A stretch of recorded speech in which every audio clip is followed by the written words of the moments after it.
শ্রোতা বন্ধুরা শুভেচ্ছা জানাই। আমি ফাতেমাতুজ জোহরা। আজ আমাদের সঙ্গে আছেন টরন্টোর দুই পরিচিত মুখ প্রতিভাবান আবৃত্তি শিল্পী ফারহানা আহমেদ ও ফ্লোরা নাসরিন ইভা। আগামী ২৬শে অক্টোবর সন্ধ্যায় দ্য ডন অন ড্যানফোর্থ মিলনায়তনে তারা দুজন আলো দিয়ে যায় এর আয়োজনে আবৃত্তি যুগলবন্দির দ্বিতীয় পর্ব নিয়ে আসছেন। আজ আমরা সেই আয়োজনের বিভিন্ন দিক নিয়ে তাদের সাথে কথা বলবো। ফারহানা ও ফ্লোরা, আপনাদের দুজনকে আন্তরিক শুভেচ্ছা জানাচ্ছি। আন্তরিক ধন্যবাদ ও শুভেচ্ছা ফাতেমা তোমাকে। শুভ সময়। শিকড় টিভি কানাডার সকল দর্শকদের আন্তরিক শুভেচ্ছা ও ভালোবাসা জানাই এবং শিকড় টিভির সাথে সংশ্লিষ্ট সবাইকে জানাই কৃতজ্ঞতা। আবৃত্তির যুগলবন্দি নিয়ে আমরা অনেক কথা বলবো, কিন্তু তার আগে আলো দিয়ে যাই এই সংগঠন নিয়ে কিছু ছোট্ট করে জানতে চাচ্ছি। ধন্যবাদ ফাতেমা। ছোট্ট করে যদি বলি, আলো দিয়ে যাই এই শহরের তুলনামূলকভাবে একটি নবীন প্ল্যাটফর্ম। গতানুগতিকতার বাইরে গিয়ে ভিন্ন ধারার কিছু কাজ করার জন্য ৩ বছর আগে আলো দিয়ে যাই যাত্রা শুরু করে। আমরা বলি, আমাদের বোধের ঘরে সমষ্টিগত চলার পথের পরতে পরতে কিছুটা আলো ছড়িয়ে দেওয়ার জন্যই আমাদের সকল কর্মকাণ্ড। ইতিমধ্যে এই শহরে আলো দিয়ে যাই বেশ কিছু কাজ করেছে। আমাদের সকল কর্মসূচিতে এই শহরের সাহিত্য সংস্কৃতিপ্রেমী মানুষের ব্যাপক সমর্থন ও অংশগ্রহণ পেয়েছি। আমাদের বিভিন্ন কর্মকাণ্ডের মধ্যে আলোক সম্মাননা, চিত্তে জাগায় আলোক তৃষা, আমরা নারী আকাশ ছোব, আলোক সাহিত্যের বিভিন্ন পর্ব, চারকন্যার সুরলহরী, বিভিন্ন দিবস উদযাপন, সাংস্কৃতিক সম্প্রীতি নিয়ে গোল টেবিল সহ প্রায় সকল আয়োজনই সবার প্রশংসা পেয়েছে। আমি একটু যোগ করতে চাই, আবৃত্তি যুগলবন্দি আলো দিয়ে যাইয়ের একটি অনিয়মিত আয়োজন। এর আগে আরও 2 জন আবৃত্তি শিল্পী নিয়ে আবৃত্তি যুগলবন্দির প্রথম পর্ব অনুষ্ঠিত হয়েছে। তার ধারাবাহিকতায় আবৃত্তি যুগলবন্দির দ্বিতীয় পর্ব নিয়ে আসছি আমি আর ফারহানা আপু। বাহ, আশা করছি আলো দিয়ে যায় আরও আলো ছড়াবে এবং আরও চমৎকার অনুষ্ঠান নিয়ে আমাদের সাথে আসবে। আপনাদের জন্য অনেক শুভকামনা থাকলো। এখন জানতে চাচ্ছি ২৬শে অক্টোবরে আপনাদের প্রস্তুতি কেমন চলছে? পরিকল্পনা অনুযায়ী ঠিকমতোই চলছে। আমরা আমাদের সাধ্যমতো চেষ্টা করে যাচ্ছি সবাই মিলে সবাইকে একটা চমৎকার সন্ধ্যা উপহার দিতে। শত শত কবিতার মধ্যে থেকে কিছু কবিতা বাছাই করা সত্যি কঠিন, তবুও আমরা আমাদের তালিকা চূড়ান্ত করেছি। সেগুলো থেকে নিয়মিত রিহার্সেল করছি আমরা, আমাদের মিউজিশিয়ানদের সাথে রিহার্সেল চলছে। একই সঙ্গে আনুষঙ্গিক অন্যান্য প্রস্তুতি তো আছেই। আমি বলবো আমাদের প্রস্তুতি পুরোদমে এগিয়ে চলছে। দর্শকদের সাড়া কেমন পাচ্ছেন? সত্যি বলতে আমরা আসলে আমাদের প্রত্যাশার চেয়েও বেশি সাড়া পাচ্ছি। শুরুতে কিছুটা টেনশন কাজ করেছিল, যেহেতু টরন্টো কবিতার শহর, উৎসবের শহর। টরন্টোতে প্রতি সপ্তাহে এত অনুষ্ঠান হয়, তার ভিড়ে আমাদের যুগলবন্দি কেমন রেসপন্স পাবে সেটা নিয়ে একটু চিন্তা ছিল। কিন্তু আমাদের বন্ধুরা যেভাবে এগিয়ে এসেছে, যেভাবে পাশে এসে দাঁড়িয়েছেন, সাংস্কৃতিক অঙ্গনের বন্ধুরা যেভাবে আমাদেরকে উৎসাহ দিচ্ছেন, সাহস দিচ্ছেন, আসলে আমি বলবো তা সত্যি খুবই আমাদের জন্য আনন্দের এবং আমরা খুবই আপ্লুত। আর আরেকটু বলতে চাই, আমি আর ফ্লোরা আমরা দুজনই আবৃত্তি সংগঠন উচ্চারণের সদস্য। উচ্চারণের সকল বন্ধু তাদের সব সহযোগিতা এবং উৎসাহ আমাদের জন্য করছেন, এবং আমাদের উচ্চারণ বন্ধু নাজমা কাজী, সে কিন্তু আমাদের যুগলবন্দির সঞ্চালনায় থাকছে।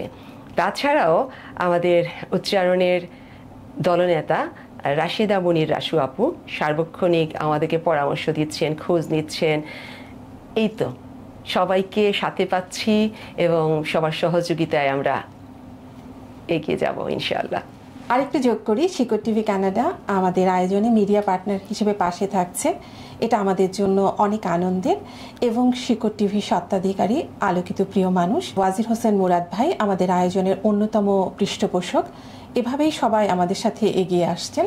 শিকড় টিভি কানাডার প্রতি আমাদের আন্তরিক কৃতজ্ঞতা। আমাদের দর্শকরা নিশ্চয়ই জানতে চাইবে এবং আমিও জানতে চাচ্ছি, কি ধরনের কবিতা নিয়ে আপনারা যুগলবন্দি করছেন? আসলে আমাদের জন্য এটা একটা বড় চ্যালেঞ্জ। আমরা চেষ্টা করছি বিভিন্ন ধরনের কবিতা রাখতে, দেশের কবিতা, প্রেমের কবিতা, আমাদের দৈনন্দিন জীবনের বিভিন্ন ধরনের পরিচিত কবিতা, আর সাথে একদম নতুন কিছু কবিতা, রবীন্দ্র নজরুল জীবনানন্দ কিংবা প্রিয় কবি আসাদ চৌধুরীর কবিতার পাশাপাশি এই শহরের কবিদের কবিতাও থাকছে আমাদের আয়োজনে। পুরোটা এখন বলছি না, তবে আশা করছি দর্শকরা বিভিন্ন ধরনের কবিতার স্বাদ পাবেন এবং দর্শকদের ভালো লাগবে। আমার একটি কৌতূহল, আমরা তো সাধারণত দেখেছি যে যুগলবন্দিতে একজন পুরুষ এবং একজন মহিলা থাকে, এখানে একটু ব্যতিক্রম, এটা নিয়ে কিছু বলতে চান?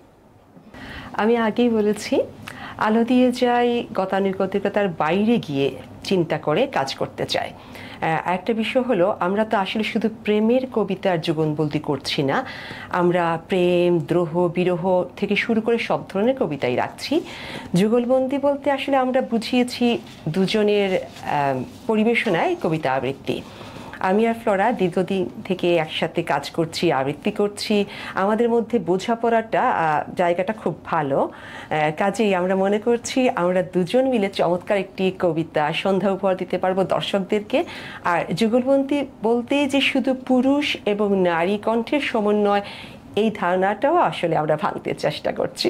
সত্যিই খুব সুন্দর চিন্তা। 26শে অক্টোবরে তো আমরা অনেক কবিতা শুনবো, কিন্তু আজকে যদি একটু কিছু কবিতা আপনাদের কাছ থেকে শুনি। আবৃত্তি 26শে অক্টোবরের জন্য থাকুক।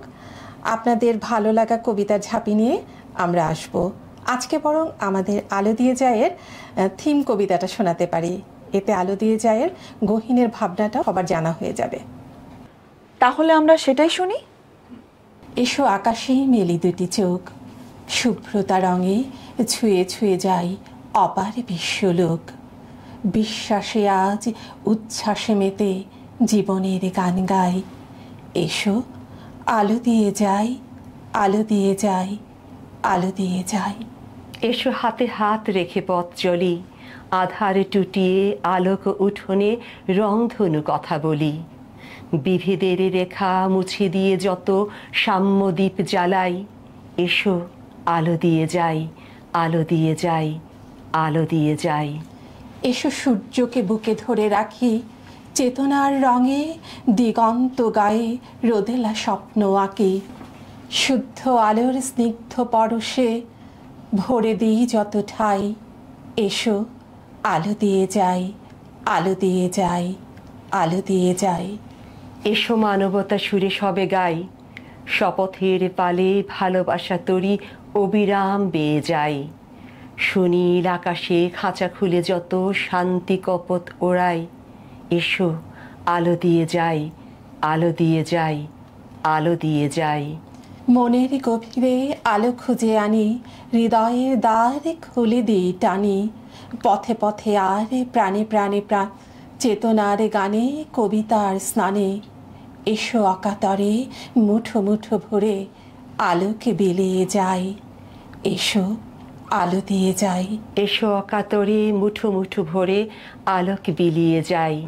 এসো আলো দিয়ে যাই, আলো দিয়ে যাই, আলো দিয়ে যাই। খুব সুন্দর। আমরা আশা করছি 26শে অক্টোবর চমৎকার সব কবিতার আবৃত্তি শুনবো ফারহানা ও ফ্লোরা। শিকড় টিভি কানাডার দর্শকদের উদ্দেশ্যে আপনারা যদি কিছু বলতে চান। আমরা শুধু এটুকুই বলবো, আপনাদের জন্যই আমাদের এই আয়োজন, আপনাদের জন্যই আমাদের সব প্রচেষ্টা। আগামী 26 অক্টোবর সন্ধ্যা 6টায় ডন অন ড্যানফোর্থের মিলনায়তনে আপনাদের প্রাণবন্ত উপস্থিতি আমাদের প্রেরণা যোগাবে। সাথে থাকবেন, এইটুকু আমাদের প্রত্যাশা। আমাদের এই যুগলবন্দিতে সবার সাদর আমন্ত্রণ রইল। যারা এখনও টিকিট সংগ্রহ করেননি তাদেরকে বলবো, দ্রুত টিকিট সংগ্রহ করুন। আমাদের আসন সংখ্যা সীমিত, দ্রুত টিকিট ফুরিয়ে যাচ্ছে। শিকড় টিভি কানাডাকে আন্তরিক ধন্যবাদ ও কৃতজ্ঞতা আজকে আমাদের স্টুডিওতে আমন্ত্রণ জানানোর জন্য। শিকড় টিভি আমাদের প্রাণের টিভি হয়ে উঠুক, শিকড়ের সুরে প্রাণে প্রাণে ছড়িয়ে যাক, আমাদের অপার শুভকামনা থাকলো শিকড় টিভির প্রতি এবং সকল কলাকুশলীদের প্রতি। আমিও একই কথা বলবো, আমাদের প্রিয় দর্শকদের জন্যই আমাদের সমস্ত প্রস্তুতি। আপনাদের উপস্থিতি আমাদের সবচেয়ে বড় প্রেরণা। আশা করছি আগামী 26শে অক্টোবর আমাদের সাথে থাকবেন। আমরা সবাই মিলে একটা চমৎকার কবিতাময় সন্ধ্যা উপভোগ করব। আবারও সবাইকে আলো দিয়ে যায় এর পক্ষ থেকে এবং আমার এবং ফারহান আপুর পক্ষ থেকে অনেক শুভেচ্ছা এবং ভালোবাসা। শিকড় টিভির প্রতি অবারিত শুভকামনা। ধন্যবাদ ফারহানা ও ফ্লোরা, আপনাদের পরিকল্পনা এবং ভাবনা আমাদের সাথে শেয়ার করার জন্য। আমরা অধীর আগ্রহে অপেক্ষা করছি 26শে অক্টোবরে আপনাদের যুগলবন্দি উচ্চারণে আমাদের মুগ্ধ করবেন। তাহলে প্রিয় দর্শকবৃন্দ, দিনক্ষণ মনে রাখুন, 26শে অক্টোবর সন্ধ্যা 6টা, 15 চেশম এভিনিউয়ের ডন অন ড্যানফোর্থ মিলনায়তন। আবার দেখা হবে কবিতার মহা উৎসবে। আমি ফাতেমাতুজ জোহরা আজকের জন্য এখানেই বিদায় নিচ্ছি।